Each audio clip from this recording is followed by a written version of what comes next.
ابتدا اس بابرکت نام سے جو عالمین کا رب ہے. آج کے ہمارے پروگرام میں ہمارے ساتھ ہیں ڈاکٹر مختار الدین احمد مختار، اور یقینی طور پہ یہ ہمارے یو کے میں اردو ادب کے حوالے سے، اردو ادب کی سرپرستی کے حوالے سے بھی کافی مقبول نام ہے ان کا، اور ان کی سرپرستی میں بہت سارے لکھنے والوں میں، جن میں شعراء بھی ہیں اور نثر نگار بھی ہیں، انہوں نے کافی ترقی کی. ڈاکٹر صاحب کی اپنی 4 کتابیں اب تک شائع ہو چکی ہیں، جن کے نام مقالات مختار اور مضامین مختار، جو کہ نثر کی کتابیں ہیں. اور زیادہ تر ان دونوں کتابوں میں یہاں پر لکھے گئے جو کتابیں ہیں ان پر تبصرے ہیں، یا یہاں کے جو اردو ادب کے حوالے سے جو حالات ہیں ان پر تبصرہ کیا گیا ہے. ہم یہ کہہ سکتے ہیں کہ ان کی دونوں کتابوں کو اگر ہم ایک ساتھ رکھ کے اور ایک ساتھ دیکھیں تو اس ملک میں اردو کی ترقی اور ترویج میں کہ جو 50 سال ہے، تقریباً 45 سے 50 سال کا پورا وقفہ اس میں انہوں نے کور کیا ہوا ہے. اس کے علاوہ بہت اچھے شاعر بھی ہیں، اور ان کی 2 کتابیں روشنی کا سایہ اور عکس آواز، دونوں اب تک 2 کتابیں اب تک شائع ہو چکی ہیں. اور مجھ جیسے بہت سارے مداح ہیں جو انتظار میں ہیں کہ ڈاکٹر صاحب اپنی تیسری نثری شاعری کی کتاب کب شائع کرتے ہیں. السلام علیکم ڈاکٹر صاحب. وعلیکم السلام. ڈاکٹر صاحب بہت بہت شکریہ، آپ نے ہمیں ٹائم دیا میرے اس پروگرام کے لیے اور ہمارے ناظرین کے لیے. بہت بہت نوازش صاحب کی، آپ نے تکلیف کی، زحمت فرمائی، آج تشریف لائے. نہیں ڈاکٹر صاحب، یہ تو میرے لیے فخر ہے کہ میں آپ کے پاس حاضر ہوا ہوں آپ کا یہ پروگرام ریکارڈ کرنے کے لیے. ڈاکٹر صاحب، اس پروگرام کا فارمیٹ کچھ اس طرح ہے کہ سوالات بہت سادہ ہیں، لیکن ان میں رنگ بھرنا جو ہے وہ ہمارے مہمانوں کا کام ہوتا ہے. اور یقینی طور پہ آپ جو جوابات دیں گے وہ یقیناً بہت سارے رنگین جوابات ہوں گے، اور بہت مزہ آئے گا ہمارے ناظرین اور سامعین کو سننے میں بھی. تو پہلا سوال یہ ہے کہ آپ کا اصل نام، یعنی جو کہتے ہیں کہ آفیشیل نام کیا ہے، اور آپ کو کن کن ناموں سے جو ہے وہ اب تک پکارا گیا ہے یا پکارا جاتا ہے؟ میرا پیدائشی یا تاریخی نام جو ہے وہ مختار علی ہے، اور اس سے میرے والد نے میری تاریخ پیدائش اس نام سے نکلتی ہے، جو کہ 1351 ہجری تاریخ ہے. 1351 جو ہے وہ انگریزی مہینوں کے اور سالوں کے حساب سے 1932 بنتی ہے. اچھا، 1932، ٹھیک ہے. لیکن میرے پاسپورٹ پر جو میری عمر ہے وہ اس سے ذرا مختلف ہے. اچھا، اس کی ایک وجہ ہے، اور خیر اس کو آپ اس طرح سمجھ لیجئے کہ 32 اور 36 میں اس طرح سے شوشے کا فرق ہے، ادھر سے ادھر ہو جائے. اچھا، اردو میں جب بالکل صحیح ہے. چلیے ٹھیک ہے. تو اب آپ نے سن تو بتا دیا، میرا اگلا سوال تھا کہ آپ کب پیدا ہوئے اور کہاں پیدا ہوئے. اچھا، میں پیدا ہوا ہوں بھوپال میں. بھوپال مسلمانوں کی ریاست تھی، حیدرآباد دکن کے بعد دوسری مسلمانوں کی اہم ریاست کہہ لیجیے. تو میں وہاں پیدا ہوا، اور چونکہ وہاں حکومت جو تھی وہ مسلمانوں کی کہہ لیجیے آپ، اورنگزیب کے زمانے میں ایک کمانڈر تھے دوست محمد خاں کے نام سے. اورنگزیب کے یعنی آخری زمانے میں جب اورنگزیب کے بعد سلطنت بکھرنے لگی تو انہوں نے وسط ہند، مالوا کا علاقہ کہلاتا تھا، بہت خوبصورت علاقہ تھا، اس پر قبضہ کر لیا اور اس طریقے سے انہوں نے اپنی ریاست قائم کر لی. وہاں کی ایک خاص بات جو تھی وہ یہ تھی کہ تقریباً 100-125 سال تک مسلسل بیگموں کی حکومت رہی. اچھا، عورتوں کی حکومت رہی. اور اس کی وجہ سے ہمارا ماحول جو تھا بھوپال ریاست میں وہ اور جگہوں کے مقابلے اور ریاستوں کے مقابلے میں مختلف تھا، کیونکہ یہ جو جاگیردار لوگ ہوتے ہیں، یہ نواب لوگ ہوتے ہیں، راجے ہوتے ہیں، مہاراجے ہوتے ہیں، یہ عیاشی میں پڑ جاتے ہیں، ان کو بہتر دولت ان کے پاس ہوتی ہے، یہ غلط کاموں میں صرف کر دیں. لیکن چونکہ وہاں پر عورتوں کی حکومت تھی تو یہ چیز پیدا نہ ہوئی، اور اس کی وجہ سے وہاں کی رعایا جو تھی وہ بھی عیاشی نہیں کر سکتی تھی. ہاں، حکمران خود نہیں کر رہے تھے. اچھا، آپ کے والدین کے بارے میں بھی کچھ بتائیں کہ مطلب ان کا کیا رول تھا اور ان کا آپ کی جو ہے وہ تربیت میں کیا رول رہا ہوگا؟ میری موجودہ جو شخصیت ہے وہ تمام کی تمام میرے والدین کی دین ہے ہر لحاظ سے. میرے والد بہت عالم فاضل آدمی تھے، شعر نہیں کہتے تھے لیکن شعر فہم تھے. اور ان کو میں جب بچہ تھا تو مجھ سے بڑی بہن تھی ایک، وہ عمر میں تو صرف 6 سال بڑی تھیں لیکن ذہنی طور پر مجھ سے کافی بڑی تھیں. انہوں نے مجھ کو بچپن سے میں ان کے قریب رہا بہت. تو یعنی کہہ لیجیے آپ کے اقبال کی بچوں کی نظمیں، حالی کا جو مسدس تھا اس کے کچھ بند اور اس قسم کی بہت سی چیزیں، کچھ انگریزی کی نظمیں بچپن سے مجھے یاد کرا دی تھی. تو گویا ایک طریقے سے شاعری کا ذوق جو تھا وہ انہوں نے پیدا کیا. اچھا وہ خود شعر نہیں کہہ سکتی تھی، کوشش کرتی تھی، خود شعر نہیں کہہ سکتی تھی. اور اس پہ ایک دلچسپ چھوٹا سا واقعہ میں آپ کو سناؤں کہ انہوں نے وہ جب کچھ لکھتی تھیں تو وہ مجھے سنایا کرتی اور میں ان پر تعریف کم کرتا تھا، اعتراض زیادہ کرتا. تو گویا ناسمجھی بھی کہہ لیجیے. تو ایک دن ہم لوگ جو تھے وہ کمرے میں اپنی بہن کے کمرے میں کچھ اسی طرح کی بات ہو رہی تھی کہ اچانک والد صاحب جو تھے وہ کمرے میں آ گئے اور انہوں نے پوچھا کہ تم لوگ ہمیشہ، میری بہن سے کہا، ان کا نام فریدہ تھا، کہنے فریدہ کیا تم شاعری کرنے لگی ہو؟ کیونکہ ہر وقت یہ سب میں چلتا رہتا ہے. تو انہوں نے پھٹ مجھ کو آگے کر دیا، کہنے لگا بمیاں میں شاعری نہیں کرتی، یہ مختار شاعری کرتا. اچھا اب وہ اس زمانے میں شاعری جو تھی وہ کوئی ایسی بہت اچھی چیز نہیں سمجھی جاتی تھی، خاص طریقے سے گھروں میں بچوں کے. تو اب وہ مجھ سے مخاطب ہوئے، کہنے لگے کہ اچھا تم شاعری کرتے ہو، کوئی شعر سناؤ. میرے منہ سے آواز کہاں سے نکل سکتی ہے، میں ویسے ہی کھڑا رہا. تو کہنے لگے اچھا میں شعر پڑھتا ہوں، تم اس کا مطلب مجھے بتاؤ. تو انہوں نے ایک شعر پڑھا، غالب کا شعر تھا، موت کا ایک دن معین ہے، نیند کیوں رات بھر نہیں آتی. تو کہنے لگا کس کا یہ سمجھتے ہو تم کیا کہا ہے شاعر؟ میں نے کہا جی ہاں. تو کہنے لگے کیا کہا ہے؟ تو میں نے کہا کہ شاعر کو کسی طریقے سے معلوم ہو گیا ہے کہ موت جو ہے وہ دن کو آئے گی، رات کو نہیں آئے گی. اس سے آپ اندازہ کر لیجیے کہ میری عمر کیا ہوگا. نہیں آپ کی اس سے لطافت بھی اس وقت جو ہے بہت اچھی تھی. تو میں نے کہا کہ وہ کہہ رہا ہے کہ بھائی جب نیند اگر وہ موت اگر آئے گی دن کو آئے گی تو رات کو تو کیوں آرام سے نہیں سوتے.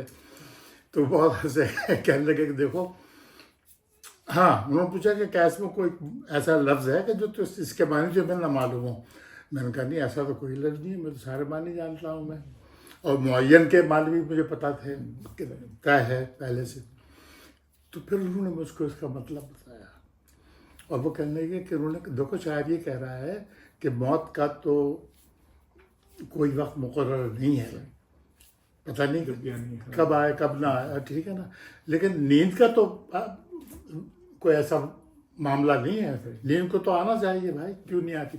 اب آپ یہ سمجھ لیجیے کہ حقیقت میں آپ کو بتا رہا ہوں کہ یہ مطلب ان کے منہ سے سن کر مجھ کو اس قدر خوشی ہوئی کہ سب سے پہلے تو میں نے اپنی بہن کو معاف کر دیا کہ اب پہلے میرا خیال تھا کہ باپ والد کے جانے کے بعد اتنے جھگڑا کروں گا. لیکن یہ کہ وہ ایک عجیب و غریب کیفیت یہاں سے میری شعر فہمی کی ابتدا ہوئی. اب مجھے یہ معلوم ہوا کہ شعر بظاہر جیسا نظر آتا ہے ویسا نہیں ہوتا. اچھا اب یہ جو ابھی آپ نے اپنے بچپن ہی کے زمانے کے واقعات سنائے کہ آپ سسٹر کے ساتھ جو ہے وہ بھی شرارتیں کیا کرتے تھے، یا پھر یہ کہ آپ کی حصے لطافت بھی بہت اچھی تھی، تو آپ مجموعی طور پر اسی طرح شریر تھے بچپن میں یا بہت سنجیدہ ہوا کرتے تھے؟ نہیں، بچپن میں میں سنجیدہ نہیں تھا، کافی